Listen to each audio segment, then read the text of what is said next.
اور آپ کو بتائیں کہ آئی جی سندھ غلام نبی میمن نے کہا ہے کہ اس وقت سندھ کی تمام شاہراہوں سے کانوائے سسٹم ختم ہو چکا ہے۔ اغوا برائے تاوان کی شرح 0 ہے، جبکہ ہنی ٹریپ کے 4 کیسز ہیں۔ کراچی میں قائمہ کمیٹی برائے داخلہ کا اجلاس چیئرپرسن قائمہ کمیٹی فریال تالپور کی زیر صدارت ہوا۔ گرفتار منشیات مافیاز، فورنزک لیب، کیمیکل زدہ دودھ پر تفتیش، لینڈ مافیاز کیسز سمیت کچے کے علاقے میں آپریشن پر بات کی گئی۔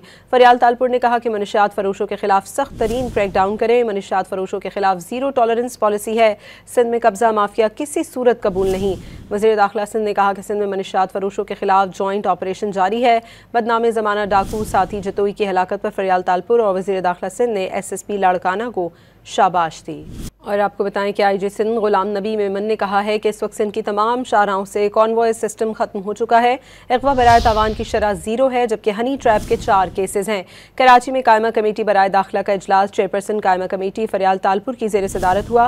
گرفتار منشیات مافیاز، فورنزک لیب، کیمیکل زدہ دودھ پر تفتیش، لینڈ مافیاز کیسز سمیت کچے کے علاقے میں آپریشن پر بات کی گئی۔ فریال تالپور نے کہا کہ منشیات فروشوں کے خلاف سخت ترین کریک ڈاؤن کریں۔ منشیات فروشوں کے خلاف 0 ٹالرنس پالیسی ہے۔ سندھ میں قبضہ مافیا کسی صورت قبول نہیں۔ وزیر داخلہ سندھ نے کہا کہ سندھ میں منشیات فروشوں کے خلاف جوائنٹ آپریشن جاری ہے۔ بدنام زمانہ ڈاکو ساتھی جتوئی کی ہلاکت پر فریال تالپور اور وزیر داخلہ سندھ نے ایس ایس پی لاڑکانہ کو شاباش دی۔